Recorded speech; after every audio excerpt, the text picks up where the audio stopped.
কদমে ভোট প্রচার করছেন ফিরহাদ হাকিম। কলকাতা পৌরসভার মেয়র ও বন্দর বিধানসভা তৃণমূল প্রার্থী। তিনি সভায় এসে বিজেপিকে ধুয়ে দিয়েছেন। মহিলা সংরক্ষণ ডিলিমিটেশন নিয়ে যেমন বললেন তেমনই বলেন বিজেপিকে। কটাক্ষ করে বলেন বিজেপি বলেছে দুর্গা স্কোয়াড তৈরি করবে। তাহলে বিজেপি শাসিত রাজ্যগুলিতে কেন এত ধর্ষণের ঘটনা, মহিলাদের সাথে এত অত্যাচার, এ বিষয়ে প্রশ্ন তুলে এক হাত নিয়েছেন তিনি।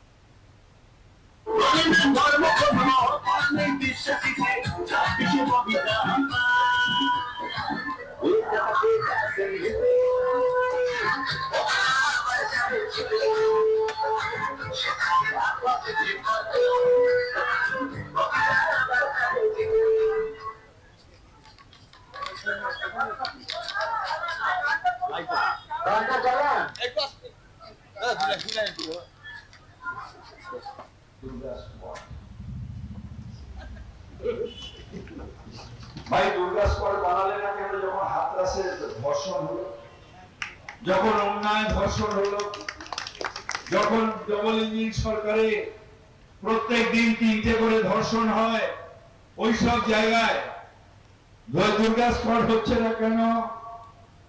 বাংলায় সুশ্রী দিচ্ছ, এখানকার দুর্গা স্কোয়াড দরকার নেই। প্রত্যেকটা মহিলা শুধু লক্ষ্মী নয়, এরা প্রত্যেকটা দুর্গা, প্রত্যেকটা কালী।